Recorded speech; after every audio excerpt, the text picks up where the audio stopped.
Hey, how you doing? This is Eric Landro, and Tim Behrens.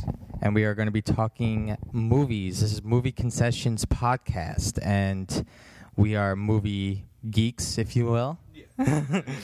And we're going to be talking. We just saw Man of Steel, which was, in my opinion, a good attempt at a first movie for this new trilogy. Yeah, I completely agree. I think it's definitely a good summer popcorn movie, but does it compare to The Dark Knight? No. No, and again, it can't because when you compare Batman and Superman, I mean, Superman is a more lighthearted character than it is with The Dark Knight. You know, like it's more happy, more family fun, and but I think they tried to make it too dark. Well, this one's definitely not family fun. Well, no, but like again, I felt like it should have been more. I think it was a little too much with. They tried to make it too much like the other movie of The Dark Knight, but I think, in a sense, it was a good origin movie for the fact that they're setting up for bigger things like the Justice League and like what they did with the Avengers. Like, they have a lot to do to try to be like the Avengers because that made so much money. But I think with this, I've been a Superman fan since I was a kid, and looking at the Christopher Reeves, I felt like I was trying to wait for similarities to the older ones, and I think they went a completely new direction, which is fine, but there was certain things that I didn't really like about the movie. Which I think is the problem, because you can't really compare it to the other ones, because the Superman Returns was very close to the original Richard Donner movies, but this one is a completely different animal because you have Christopher Nolan and Zack Snyder who do movies in a completely different way, whereas Bryan Singer was trying to go for that nostalgia effect and try to really make those two his movie and the other movies connect. This is trying to really completely reimagine it. Do you think Zack Snyder was a good person to do this movie? Like, do you think he should have been the director? For the more realism effect that they were going, I think he was a good choice, because look at what he did with 300 and The Watchmen. The Watchmen was amazing, and that's such a gritty comic book movie. But for Superman, it's a little iffy because Superman isn't such a gritty character.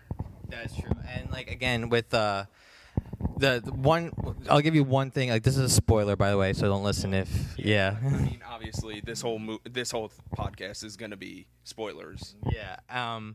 The action scenes for me when I was watching them at first, like, there was a lot of good, really cool stuff. If you're into that stuff, you're gonna love it. But for me, it came to the point where it was like a little too much. Yeah. Like, I didn't really need to see like a whole, like when the black hole came. I was kind of, when I realized General Zog wasn't in it, I was like, shit. Yeah. Like, here we go again, you know, another 40 minutes of a fight. And destroy half of the Metropolis. Yeah, and I was just kind of like, you know, I got the picture, like, I get it. But, like, you know, it was really cool, really well done with the action scenes. But, again, it was kind of like he was forcing it down our throats at one point. And I was just kind of like, I want them to go back to the story more so than the hour and 20 minutes of just sheer destruction of Metropolis. See, that's what the plus side with The Dark Knight was, like, or the whole Batman series with Chris Nolan, the fact that it was more about the story and less about him beating up people, the action and stuff.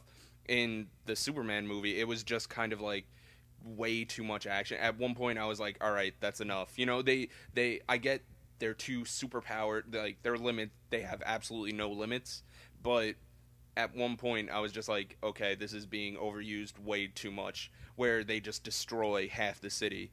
And I was talking to Tyler, and he told me he read online that a website actually, they estimated the amount of damage and the amount of death tolls that they caused, and I believe he said $1.5 billion in damage to the city, and over 100 million dead. See, like, I was just going to bring that up, because Superman, his whole motif is to make sure he saves everyone. That's his number one thing. Like, he wants to save everyone, and one of the biggest conundrums in Superman is he has to realize like he can't save everyone.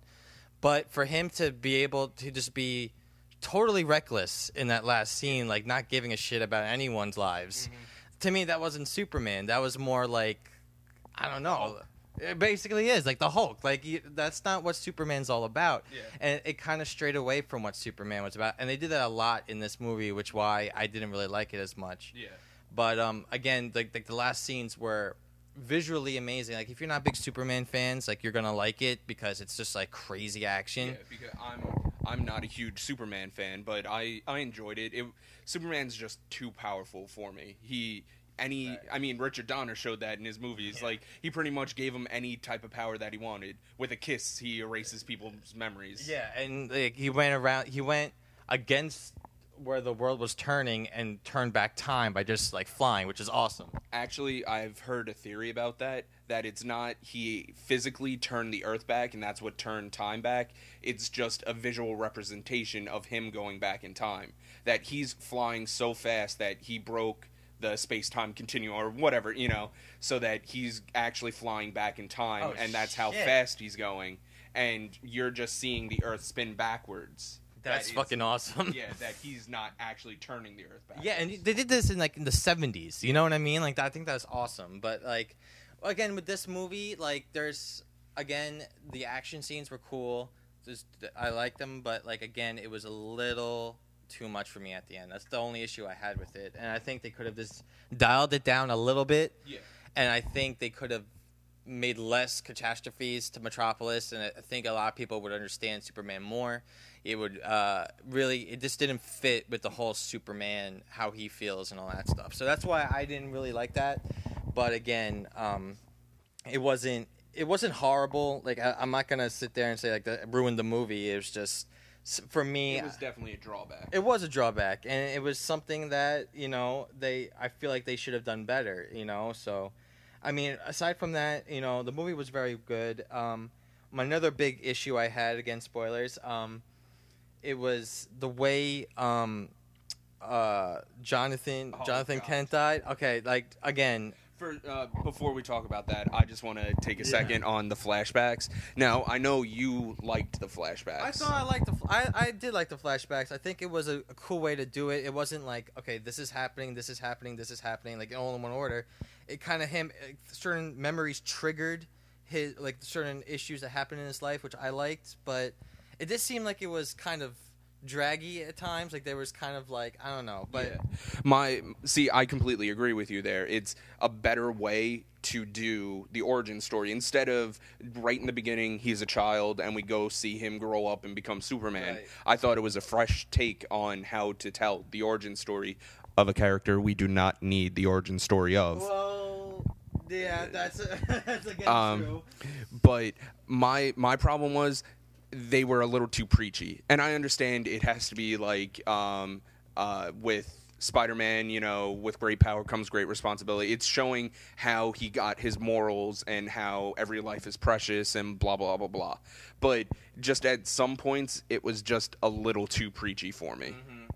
I agree with that too. It was a little too preachy, but the going back to the Jonathan Kent's dad, his uncle, well, not really his uncle, it's his stepdad who takes care of him. And in the Donner movies, it was a thing where it was a scene. The scene was he was racing Clark, and he's like, race me to the house, son. And then they were running, and then he gets a heart attack, a very natural way of death. And for me, that did so much more for me as a viewer because there's certain things that Superman can't fix. Yeah. You know what I mean? Like that hit him hard. A lot harder than in this movie. There's a fucking tornado. Well, and also it's arguably Jonathan Kent's fault that he died. 100%. And he was the one saying, no, stay. Who is he to say, like, he's the one saying, like, he needs to be hidden. Yeah. Like, don't be yourself. Like, that wasn't his whole thing. What I didn't understand is when the tornado happened, he tells, I understand get your mother to safety and everything, but he tells Clark to go bring Martha to the overpass so that he could save other people. He could. Clark could have ran over, grabbed the chick and his kid, and yeah. then ran back and got the dog in 2 seconds flat. It was such a pointless death to me. Like, to save your fucking stepdad, you know? Like, what's the big deal? And it was just with the Donner movie, it was so well done because, like, Superman needs to understand, like, that was the point where he's like, okay, I have these powers, I'm gifted, I'm here to save people. But there's just certain things that even Superman can't do. And that just shows, and that's even helps Superman as a character because everyone says they don't like Superman because he's so powerful. That just shows that he can't be that impenetrable guy who can save everyone. That even though people think he's God, he's not actually God. Exactly. Like, he can't bring people to life. He can't, and he couldn't save him from a heart attack. That's a natural cause, and for me, that was so much better done in the Donner movies, and that really bothered me because I actually sat there seeing that scene with the tornado, and he's like extending his hand saying, "Don't do it." I'm just like, this is the fucking dumbest thing in the world. Yeah. You know what I mean? Like, it's pointless. But that being said, I loved Kevin Costner. Oh, he was the man, and like even in the trailers, when I first saw the trailer, when he's like, "You are my son," I was like, this is fucking heart wrenching. Like, this is great. While we're talking about God and everything, I noticed it. I don't know if you did. Okay. But there's a scene where Clark's talking to the priest, and he's saying, "I'm the person they're looking for." Blah blah blah blah. The movie so subtly compares him to Jesus because Clark is sitting in a pew and he's talking about giving himself up for the human race. And right over his shoulder is a 50-foot image of Jesus right behind him. I remember that scene. I didn't really notice. I didn't really connect it with that, but I could see what you're saying now. I was like, really? And then a little while after that, when they're leaving Zod's ship, his father, Jor-El, says, "You can save them, son. You can save them all." And he sees Lois falling to earth and stuff. And when he flies out to the ship, he has the classic. Yeah, the Superman would not do that. He wouldn't do that. Like, he would swoop down. He was just kind of like, all right. Like, it was Messiah-like. You know what I mean? It was very much Jesus on the cross. See, like, now that you told me that, I'm like pissed off because like I did. Now next time I'm gonna see it, it's gonna be like, oh God, Jesus. But wow, yeah, that's annoying. But again, like with that being said, with him not being able to save anyone, I think that's a very important thing. That it's a quality that Superman needs to fight with throughout all the comics, everything, like all the movies. Like he had trouble dealing with the fact that he can't save everyone, and for him to not do it because his stepdad says not to, I just kind of feel like. And you know what? And even in the Donner movies, like the dad in that movie, his Jonathan in that movie, he's always telling him like, you know, use your gifts for good, use it for good, use it for the now. Like he's racing a train at the very beginning, like going when he's in college. You know, he's using his powers then, and he does it to kind of show up the other kids that pick on him, right? And stuff. And like any other kid in that time, like he wants to be able to show off certain things. You know, like it's more realistic in that sense. For him to not do anything, besides that one scene where like the freighter is like on fire and he's like helping out with that, but like. Even with in the bar scene when he didn't do anything, I'm like, dude, come on. Well, that was awesome seeing the truck impaled. That was actually pretty well done. Like, I was like, that's pretty cool. Like, I'm not gonna lie, that whole scene, I was just waiting for one super punch and watch the guy's face explode. Yes, I was waiting for that ultimate punch, him going flying out the bar. But again, I was kind of okay with because, like, you know. But because that's not who he is. Exactly, but again, what he is saving, especially his family, and I just didn't understand that whole thing. Like that whole tornado thing, to me, no sense to me whatsoever. He shouldn't be letting people die just to hide his identity. That's not what it is. And we're continuing talking here. We're gonna talk about Russell Crowe, who was awesome in that movie. I thoroughly loved him in that. He was great as Jor-El. Totally awesome. But I'm going to be a little stickler here because he's, again, it's not like Batman. Superman was my idol. You know what I mean? Like, I don't have any problems with the Batman series or with anything. But you're just more a Superman guy. Yeah, I went into Dark Knight Rises as a fan of movies, as a fan of Batman. Like, I'm no Batman. I'm not an idiot. I'm living under a rock. But I wasn't really in depth with Batman. Yeah. I'm in depth with Superman, and I'm gonna be a stickler with the Jor-El thing because in Marlon Brando as Jor-El, he was only in it for like the first 10 minutes. Yeah. Now, even though it was cool having Russell Crowe be there throughout the whole movie, telling them what to do, like in the Donner movies, it was the uncle who was able to. Like that's the whole thing. Like he fell into their arms, and it was the stepfather, and it was them who was able to make him the good guy that he is. Like someone with that much power, they can be like it could easily be evil. Well, see, what I think they were trying to do is because there's so much more to the mythos now with like Smallville and stuff. They were trying to go more the Smallville route where they had Jor-El. In Smallville, they basically Jor-El. It's the same kind of thing. Jor-El's mind is imprinted in the ship that he was brought into. I get that too. Yeah. And so I think they were trying to go with that because throughout the series, Jor-El is trying to mentor him more as a Kryptonian than as a human, whereas Jonathan is mentoring him as a human and not as a Kryptonian. So separation, yeah. But again, like I'm looking at it, and like even when he's so excited after seeing Jor-El, like, oh, I saw my real dad, Mom. Like this is great. I'm like, you just fucking let your stepdad die. Yeah. You know what I mean? Like Jor-El was the savior of him. And also he was saying that with such glee and stuff, he didn't realize how much he was killing his adopted mother. Because he was saying like, oh, I know where I came from. I know who my real parents are. And she's kind of like, but we're your real parents. Like, yes, those are your birth parents, but we're your real parents. But the Kents always have been for me like they were the ones who saved the guy. But now in this movie it's like Jor-El, he's the one who saved them, and for me that was kind of weird. I didn't really like that aspect of it, but again, Russell Crowe made Jor-El such a badass. But what did you think of the Kryptonian scene? Again, too much. Really? I actually thought it wasn't as much as the end scenes, but I thought it was like, whoa. Like, the whole thing that got me to the point where I was like, okay, like, whatever, was when he jumped on that little dragon thing. Yeah, I'll give you that. It was kind of like Avatar. It was. Yeah. I was like, necessary? No. No. And then, but I did like how they changed the whole. I did like how they extended the Krypton scene, because in this movie, Jor-El and I forgot the wife's name. Lara, they don't die together with the whole planet exploding. Yeah. He gets killed by General Zog, which I think it was a lot cooler. Yeah. By the way, Michael Shannon was a beast in that movie. So good. So good. He was like the highlight for me in that movie. He was great. But and then it was his mom who set them off, and then it was a more. It just I like the whole. It lasted longer. It was like probably like 20 minutes. The whole scene.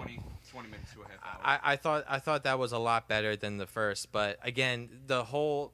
Did you like the world how they showed Krypton? Like, yeah, I liked how Krypton looked, because it very much looked like a place that exhausted all their resources, because it was barren, there was nothing there, and it kind of. It looked like Detroit to me. Yeah. I felt it was kind of like a parallel with us, because we're exhausting our resources and stuff, and it's kind of like saying, oh, well, this is what could happen to us. Exactly, yeah. And that was, again, it was well done. Overall, I liked it. It was just like the dragon, like, Jor-El's a scientist. Yeah.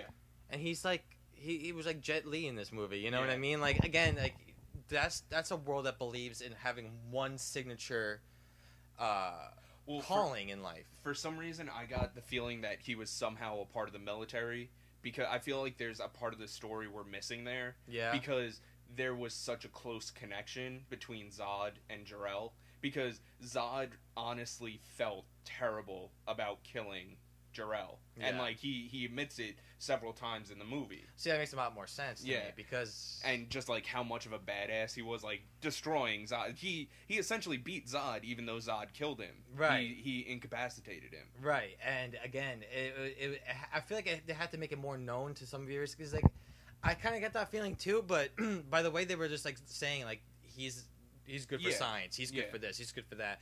And Superman was, like, everything, you know what I mean? Like... Well, because he was the first natural born. Natural born, right? Which again, like they did that very well, though. I Yeah. thought that was a very good scene at the It was beginning. an interesting twist because I don't think that's ever been said in the comics or in the movies. In the before. movies, he just sent Zod away. He banished him, and then that's when the planet exploded. That was basically what they did. And for me, I think it gave me a better understanding of Krypton. I learned more from it, and I think that was a good play by them to do that. So I actually like that beginning. Again, there is the most difficult thing I had with the movie, and you will agree because we talked about it before. Lois Lane. Yes. Now tell them why was Lois Lane such a big issue in this movie? I just kind of felt that she was shoehorned into it because while they were writing it, because the script went through several rewrites. They had original writers, then Zack Snyder came on, and I think he rewrote it, and there were still script problems, and that's when Chris Nolan came in, and he helped with the revision process on the final script. And I feel that when they introduced Lois Lane, the writers were just kind of like, well, it's Superman, so of course Lois Lane has to be in it, so how are we going to get them together? Because her reasoning for being in the North Pole or wherever they were, where the ship was, didn't make sense to me at all. No, because it was just kind of like, oh, well, there's governmental leeway in gray areas, so that's the only reason I'm allowed to be here, so I'm here. And it's just kind of like, well, why would you be here in the first place? You know, it would be something that the government would, release a statement afterwards or something, and you would write about that. But it just seemed so weird for her to be there. And then from that point on, it was just kind of like, well, she has to be there, so she's there. Yeah, exactly. She has to be there at that point. But again, you're right. This is an origin movie. Lois Lane should not have been in this movie at all. No, I think 100%. A whole lot better. And my biggest issue with that, leading into that, with her in the movie now, the whole love triangle between Superman, Clark Kent, and Lois Lane is completely gone now. Yeah. Because she knows who Superman is. She knows Clark Kent is Superman. Which doesn't happen till later. And like that whole Clark himself is in love with her, but she's in love with Superman, which kind of weird, makes her kind of like superficial in a way. It also makes her stupid. Yeah. There are two differences between Clark Kent and Superman: the spit curl and the glasses. And she's supposed to be the world's best investigative reporter. I know. I mean, maybe that's why, because in this new age, girls would be pissed because they're like, you're going to make us this stupid? Well, not only that, but the average fan would be like, really? She doesn't know who Superman is. But, again, it's just, if you're going to make a Superman movie, make it right. Yeah. That's my problem, because I need it that way. I need it, because that's such a big thing for me. It's that whole love triangle. And the fact that the clumsy Clark Kent, who is always so nice to her and doing everything for her, but she is in love with the Superman, you know what I mean? And he can't give up his identity, which is a huge, huge thing in these movies. Yeah. And I feel like they're lacking that aspect is such a huge part that it just sort of took away from what Superman was again. That was part of my problem with The Amazing Spider-Man. Like, every 10 minutes, Peter Parker was revealing his secret identity to people. Yeah. You know? It just, like, kind of, like, really, out of all the superheroes, him, Batman, and Superman are the ones that are, dead set against nobody ever finding out who they actually are. Yeah, and my problem with that, with The Amazing Spider-Man, I'm not a big Andrew Garfield fan, just throwing that out. Like, I don't think he's, like... I think he's a terrible actor. I mean, Tobey Maguire, he's not the greatest either, but, like, again, I preferred him over Andrew Garfield for some reason. I just don't like the guy. Yeah. As an actor. But going back to Superman, yeah, exactly. It was, again, those little things, if they'd made those things right, would have made me appreciate the movie a whole lot better. Yeah. Because going back to all that stuff, it's exactly those little things to some people are huge, huge story flaws to me. Yeah. And, and simple fixes. Well, except for the Lois Lane thing, but most of those... They went a totally different direction there. And, I give it to them, Like, they stayed with it. It wasn't, like, half-half, you know? They went all the way with it. So that's what they had to do. Balls deep. Exactly. But, again, I think it was the wrong way to do it, in my personal opinion. And I think a lot of people will understand that, too. If you didn't see the movie, I'd give it a solid 8. Yeah, I'd 7. 7? Yeah. But, again, I think they're leading up to... The second one's going to be fucking awesome, I feel. See, but this is what I kind of want to ask you. Well, first of all, how did you see it? Did you see it 3D or regular? I saw it I don't like 3D. I saw it regular. I'm not a huge fan of 3D, but as you know, we see movies for free. Yeah. So I saw it 2 times and 3D both times. It is not worth paying for 3D. There is absolutely, because most movies aren't, things popping at you. It's the 3D adds depth to the screen. Right.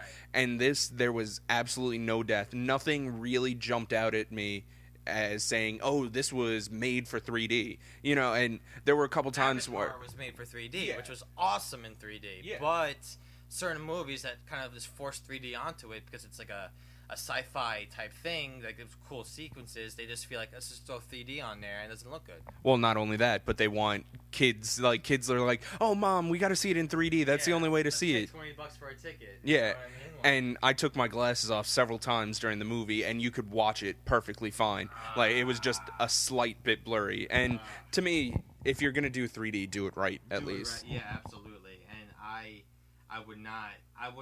don't watch 3D because like it just takes away. I'm so used to just watching regular movies, just leave it like that. You know what I mean? I don't need the 3D to enjoy a movie, But I'm probably gonna see it again soon. I just to pick up on certain things I didn't see, but what I wanted to ask you was now. Are you familiar with the Death of Superman comic book series? Like, there was a couple comics where Superman actually dies. I did read some of those, yes. Now, he kills, spoilers, obviously, he kills Zod at the end of the movie. Right. Technically, like, what that comic series showed you is Superman really can't die unless it's by kryptonite or whatever, which I want to commend them. No kryptonite in this movie. Thank God, too, Because that's such a scapegoat. It is. It totally is. I was actually rooting. I'm like, yes, no kryptonite. Exactly. I was so happy. But do you think they'll bring back Zod? Because if Superman can, Zod has the same powers as Superman does, and because the sun revitalizes him and heals him, do you think that they could bring Zod back? Honestly, I think they will. I think they will, especially with Michael Shannon, how great he was, in that movie. I think just by how they're going with it, I could see him coming back. I actually could see him being the ultimate bad guy in, let's say, the Justice League. You know what I mean? Yeah. That'd be a cool little twist. They could, if they're going to be changing it, might as well go all out. But talk about the Justice League real quick.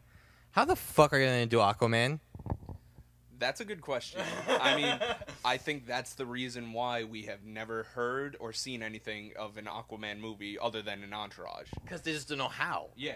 Because unless you do it strictly about the Atlanteans under the sea, there's really no way. It's really hard to connect it to the living world up in the surface. I don't know how they're going to do it. I honestly, they're saying how well Superman did.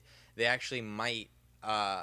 that's why they're going to say, okay, Justice League actually looks like it's going to happen. But Aquaman is part of the original, you know what I mean? Also, part of my problem with the Justice League is, I was discussing this with Tyler too, that it seems hard to fit the Superman world into the Batman universe that Nolan already created. Because if Superman actually existed, I mean, he's not in the Batman universe. If he actually existed, he's not living under a rock. When everything happened in Rises that happened, he would have just flown in, oh, there's the bomb, let me destroy that. Oh, there's Bane, let me kill him. Well, I actually heard they might be revamping the Batman series and taking away the Dark Knight. They're going to make it sort of like a Tim Burton type series. Yeah. And I don't know how they're going to even do the Joker, because if anyone... pretty much the Joker now, before... Heath Ledger did the Joker. Hamill. Mark Hamill. Yeah. I cannot believe it's based on that. My Star Wars geek cred has been taken away.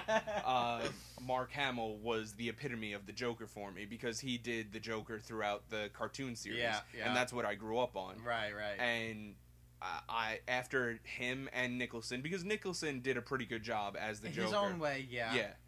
And... just after that, I was like, oh, Heath Ledger? He does rom-coms. Broken Mountain, whatever, Brokeback Mountain. Come on, dude. And he just blew it out of the fucking water. I water. was so disappointed seeing that it was going to be him. And then me when too. I saw that movie, when I saw the trailer and heard his voice, I'm like, holy shit. The teaser trailer where you see absolutely nothing until the very end. You just see his face. Yeah, he has one line, and then you hear his laugh. Yeah. I was like, oh, good God. This is going to be amazing. And it was amazing. And again, I don't know how they're going to do it. It's just going to be... And I don't know how they're going to be able to top what Avengers has been doing. And it's kind of like recasting someone for Iron Man. Yeah. You know, for Tony Stark.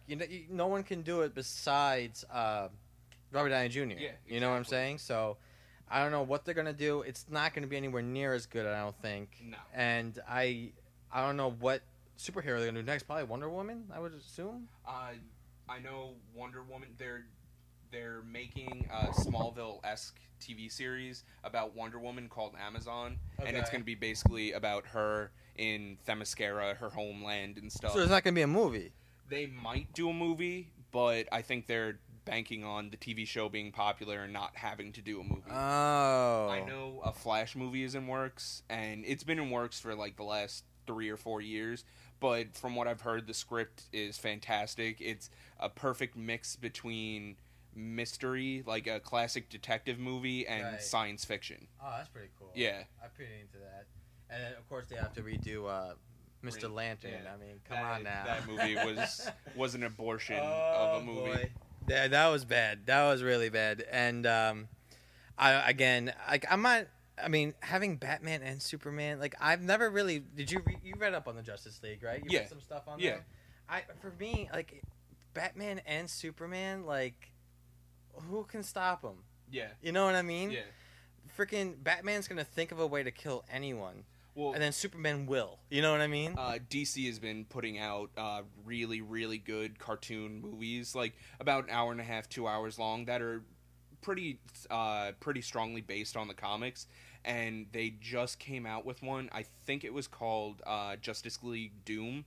And it's essentially, it's essentially the Legion of Doom, who are just pretty much all of their biggest supervillains formed together to take down all of the Justice League. That'd be fucking awesome. And what happens is they hack into the Bat computer and steal Batman's plans to take down all the superheroes. Okay, now that you told me that, that's the only way that I feel like that could work. Yeah. You know what I mean? Because when they find out at the end that it was Batman's plans and stuff, they all flip out at him and essentially kick him out of the Justice League until Supes comes and talks to him, and he's like, look, why did you do this? And he's like, well, you know, if anything should happen, one of you turns, somebody has mind control over you, anything along those lines. And Superman was like, well, why didn't they have a plan for you? And Batman just looks dead at Superman, and he's like, my contingency plan was the Justice League.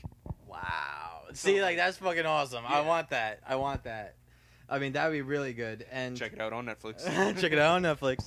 But again, Aquaman, that's going to be the biggest issue for them. I don't think it's going to sell either. No, I really think they'll take Aquaman out. For the sake of the movie. They have to. Yeah. You know? Because even just in general, like, I know I'm sure there will be huge backlash for it, but I feel out of all the characters, Aquaman is the less relatable, especially since, like, he's not as strong as Superman is, but he has enhanced strength and stuff. But most of his powers are water based. Yeah. So out of water, he's literally he's like a Pokemon, you know? Yeah. Like he has so many weaknesses for this guy. Yeah. But like again, like I know there's some fans out there of Aquaman. Like Aquaman, he's a cool superhero, cool concept, but it just doesn't fit in the movie realm, I feel. Like you can't make that movie. Yeah. When he's living underwater, you know what I mean? Like, and I always go back to that Family Guy skit when he's just like the dude's getting raping that girl on the beach, and he's like, "I can hear you. If you're doing that over here, I could do something." But again, like it's just when you have Superman, you have Batman, even Green Lantern. Like Green Lantern's awesome too, by the way. Like I fucking love Green Lantern. He just got a poor rap in the movie. Yeah, exactly. And I mean, all these great even Wonder Woman. Like you can't have them and then have him in the water Fish Boy, you know. No disrespect to him, but like again, like it's just you can't do it in my opinion in those movies. So that's something they're gonna have to think about. But again, I think this movie really did it was great first movie to jumpstart this franchise again. Yeah. Because DC, they had the trilogy right there, Dark Knight, but they needed Superman. They needed a good revamp finally. Yeah. And I think for itself, again, there's a lot of things wrong with this movie to me, but for an origin movie alone, it was great. They took risks. They did everything they wanted. They made it action. Everyone went to see this movie. It made so much money. Mm-hmm. And I think for that alone, it's really going to be able to jumpstart this franchise and make bigger things like the Avengers. Like Marvel is taking over the world right now. With Disney, everyone wants to be. Disney did the smartest thing ever, is to buy this. This franchise is going to keep going. They bought it for $4 billion, I think, and with just the profits from Avengers, they've almost made back their money for buying Marvel. 100%, dude. Action figures for these young boys, like they're getting everything for this from this franchise. And I was gonna say something else, I forgot. But again, with Marvel, with Disney buying it out too, I think it's just gonna appeal to so many other places. They're doing. Yeah. How do you feel about Star Wars though for Disney? I think it'll definitely be in a better direction because with Lucas controlling it, he was essentially the one who had to direct them, and he had complete creative control. Right. And that was the biggest flaw with the newest movies. With the original trilogy, he had creative control, but he still had to answer to the studio. Yeah, exactly. Because the studio was still a very integral part in the movie making process. But with the latest trilogy, they were like, oh, George Lucas, yeah, you can do whatever you want, whatever. Here's money, just take it and do whatever you want. Exactly. And I feel, especially with J.J. Abrams heading it, because look at what he did with the Star Trek franchise. Oh. He rebooted it in a fresh and an original way. Right. With the time travel, that leads to changing anything he pretty much wants and just says, oh, time travel, that's why. Exactly. And you know what's funny too with that movie, I was never a Trekkie. I never watched a single episode of those. I never liked it. I understand I never liked it, I never watched it, but like I never felt the need to watch it. Exactly. Those fucking movies were awesome. The ones were great. They were awesome, dude. I watched that and I was like intense. It was just like a lot of cool things. Which, mind you, we both said we're not Trekkies, but like where we had so much to say about Superman, there was maybe two things in the newest Star Trek movie that I had anything against, and other than that, like, they were forgettable and not that big of a deal. Exactly. And again, like, that makes me even think about the Superman movie a little bit. Zack Snyder, I'm like the one person, maybe the only guy in the world who liked Sucker Punch. I like Sucker Punch. I fucking love that movie. It wasn't a good movie. It wasn't a good film, but it was a good movie. Yeah, exactly. It was enjoyable. If you take it at face value, it was enjoyable. Right. Just like Hansel and Gretel. Like, I didn't see that. It looked bad. It was bad. It looked pretty bad. I mean, if you take it at face value, it's called Hansel and Gretel Witch Hunters. If you're not expecting anything more than that, it was a great movie. Oh, absolutely. Yeah. It was completely enjoyable. They were kicking ass. It just goes back to all those like cheesy action movies that most dudes just love to watch. Like Fast and Expendables. Yeah, Fast and Furious, dude. Yeah. That is just like, okay, that's not gonna happen in real life, but it's so over the top badass. Like, I fucking loved it. You know, it pumps me up. Yeah. And I thought, I actually, like, going back to Star Trek, it was really, really good. And with Zack Snyder, again, I don't know. He's an eccentric.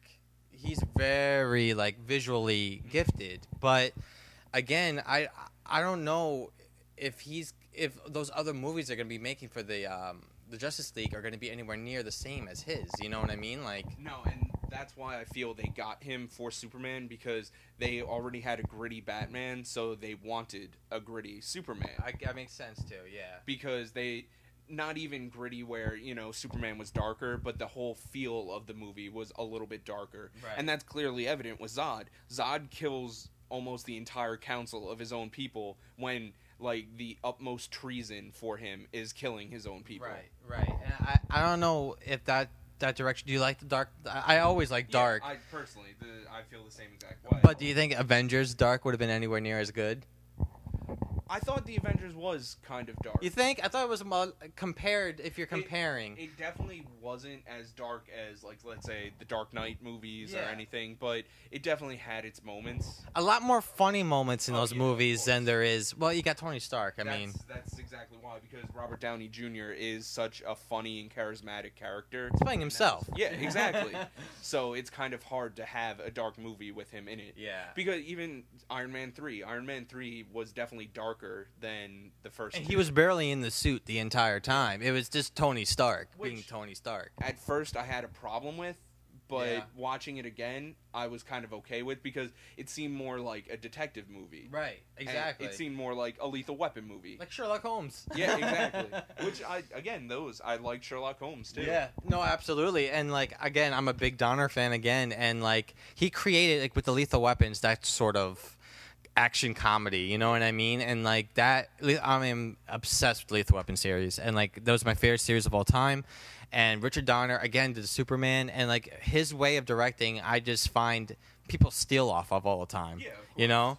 And, again, like, thinking back with, like, Jon Favreau, who started the entire Avengers. Mhm. You know what I mean? Like, that first Iron Man Yeah, that jump-started. kick-started it. essentially. Absolutely. And, like, do you think Zack Snyder is going to be able to kickstart the Justice League in a way that Jon Favreau jump-started the Avengers? See, but I don't think it was Zack Snyder that kickstarted it. I think it was Chris Nolan that kickstarted it. Chris Nolan in the sense of the movie he made in Superman? Or are you No, talking about The I'm Dark talking Knight? about the Dark Knight. But even if they stray away from that trilogy? Well, even just from the fact that that's what caused the Justice League to actually get in motion, because no one respected Batman Begins until The Dark Knight came out. Because even me too, I saw Batman Begins and I was like, yeah, it was all right. It was Yeah. a good movie, you know, it wasn't great. Absolutely. And then I watched The Dark Knight and then watched Batman Begins again, and I was like, this movie is amazing. Like, this is such a great setting up point for The Dark Knight. Oh, compared to this movie and Batman Begins is one of the best origin movies ever created. Like, that was amazing. And it took me a couple times to watch it to actually see it, too. Which gives me hope for the next Superman movie, because I feel a little worse about the Superman movie, but that could just be my prejudice against Superman, than I did about Batman Begins. But it gives me hope that the next one, because they have everything all set up, they have everything all ready to go, that this next one could be even better. And again, the end, him being the Clark Kent that we know. Yeah. The glasses, the suit, going to he's going to be working with Lois Lane now, like all that stuff. The Daily Planet, and it was just like, okay, this is. I thought Lawrence Fishburne was actually very good in that movie I like too. Lawrence Fishburne. I think that was a very, very good cast. The cast was pretty good. Mm-hmm. I mean, I thought Amy Adams did a good job too. It's just I didn't want to see her till the next movie. That was Yeah. the only problem I had.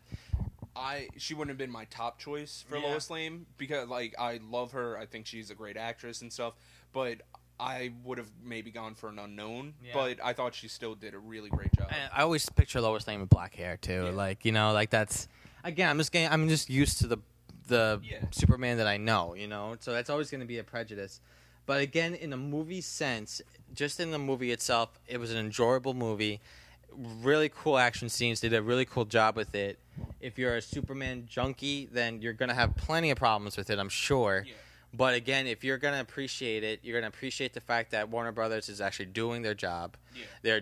They're setting up for the Justice League. They're setting up for these big movies, these big stars, and it's going to be something that they needed after what Marvel has done, because DC kind of, aside from The Dark Knight, there was really nothing going for them. They tried Superman, flopped so bad. The Green Lantern flopped so bad. You know, like this is But finally. The problems with both those were the story. Just clear, like, they need to work on the story better, Yeah. because I feel that's the strongest points in the Marvel movies, is that their stories are strong. Right, and they're pretty much, they go along with the comics. In my opinion, you know what I mean.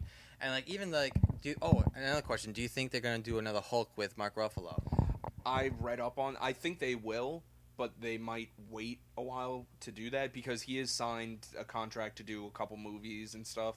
But I think Mark Ruffalo came out and said there's nothing in the works, but he could just be not allowed to talk about it. Do you personally want to see it? yes and no.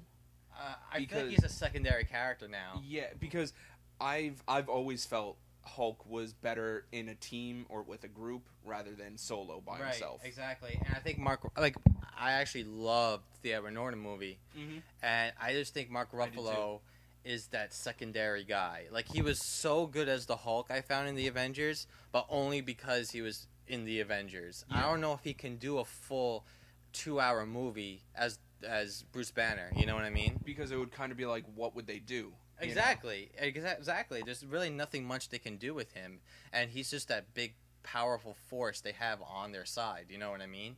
And I think they should keep it that way. And I'm hoping the Thor was probably... No, Captain America was actually the weakest out of the films, I think. Really? Captain America, for me, was way too long for me to watch. I didn't say I didn't like it. Yeah, no. Fine. It was my least favorite out of Iron Man, Thor, and Hulk. Okay. Out of those movies. See, I feel opposite. Not that I felt it was the strongest, because I think Iron Man 1... Well, you gotta give it to that one, yeah. It is probably one of the best. You like it more than The Incredible Hulk with Edward Norton? Yes. Yeah. Really? Yes. I love that movie. Maybe I'm just too in love with it, but again, like... I think you're just too in love with Edward Norton. I love him. He is the man. Straight up the man. Like, anything he does is gold. But, no, I mean, like, I only saw... That was the only movie, those movies I saw once. And that's just because I didn't want to sit through it again. See, that's kind of how I felt about Thor. Because I liked Thor, but... It was a quick movie, though. Yeah, it just wasn't... It did seem rushed. I'll give you that. It did seem rushed. It was kind of like boom, boom, boom, boom, boom, the movie's over. You know what I mean? I am looking forward to the next one. Yeah, me too. And Captain America 2, it's probably going to be a lot better. Maybe it was the time period for me that I wasn't... I loved that time period personally, but I guess... The way it was weird how they did it, you know, they kind of had to with the CGI and stuff, but again, to make him like a smaller, weaker person. Well, that was creepy. I'll give you that. That was weird. And it was just, I don't know. I probably have to watch that again before I make my actual final judgment. Because I've seen Thor maybe 3 times. I've seen Iron Man like 1 billion times on FX, and I've seen Incredible Hulk like 60 times because I love the movie. But again, with the Avengers, that's gonna. I mean, Avengers 2 and 3 they're gonna be making. It's just gonna be amazing, and I'm not as confident with the Justice League. And I'm pretty sure though this movie was good enough to really focus on those other movies now, because that Man of Steel was actually a very good movie. Yeah. But for Superman, I think they needed to do other things. They needed it to be Superman. You know, they went away from it a little bit. Like, they did some things, the rest they took were good. But again, that whole Jonathan Kent thing killed me. It killed me. It made no sense. I sat there saying, this does not make any sense. I thought the same exact thing. I was so mad. And especially how well they could have just stole it from the Donner movies, that little scene. Yeah. Just steal it. You know, it makes perfect sense. But they didn't. And for me, it just... Even people who don't even seen the other Superman said that was kind of like dumb. He didn't save him, you know? But to wrap this up, I think it was... I gave it a solid 8, you give it a solid 7. Yeah. We both think it's going to be a lot better the second one. We're more so hoping it's going to be a lot better the second one. Quick question. Do you think... who do you think the next villain will be? Do you think they'll bring in Lex Luthor? I think they have to bring in Lex Luthor. Because I'm kind of hoping they go a different route and pick up Brainiac. Really? Because no movie has ever touched upon Brainiac. True. And I think Brainiac is one of, along with Lex Luthor, is one of Superman's greatest villains. Right, I totally agree. I think they are going to bring him eventually. Yeah. But for the next movie, though, I think to follow suit with The Dark Knight the Dark Knight trilogy, the second movie had Heath Ledger as the Joker. You got to bring Lex Luthor in. So another question, who do you think they bring in for Lex Luthor? To be totally honest, I like Kevin Spacey as Lex Me Luthor. too. I'm going to throw that out there. I just think Kevin Spacey might be too old. Yeah. At this point. Well, Gene Hackman's Lex Luthor was awesome. Yeah. Totally awesome. And again, it's not a super villain. Yeah. It's just a villain. You know, you need someone who can just be... Match him with intellect. Right, exactly. And for me, a villain who plays a very good villain is John Malkovich. Ooh. But he needs hair. Yeah. Because Lex Luthor has hair. No. He doesn't have hair? Lex Luthor's bald. Well, in the first Lex Luthor, the first Superman, he had hair. Gene Hackman kept it, but I know in the traditionally like a Dr. Evil-esque, you know what I mean? Like, but I could see John Malkovich being Lex Luthor. I think he'd be like that crazy, you know, but like still like he comes off as a persona of being really smart too. Like he's well spoken. That's how Lex Luthor is. Just a really smart guy. I could see him like that. Yeah, and also to all the people who listen to this and see it again afterwards, look out for 2 Easter eggs. Well, there's about 3 Easter eggs. LexCorp appears twice, and Wayne Enterprises appears once. You seen Wayne Enterprise? I didn't see Wayne. I caught on with the Lex part. I didn't see... Where was that? In the whole battle scene? Yeah, it was in the battle scene out in space. Out in space? Yeah, there's the part where they go into outer space, and then they fight for 30 seconds in space, and then come back to Earth. It's in somewhere out in... What? Yeah. Shit, I gotta see that. Wow, I totally missed that. Yeah. That's actually really awesome. Definitely recommend it. It's a good movie, good flick, good summer flick, like you said. Yeah. Great popcorn movie. Yep, and I just be aware of those things we said if you haven't seen this and you listen to this. If not, you're gonna enjoy it, and hopefully it's gonna be good things to come. Yep. All right. Credits.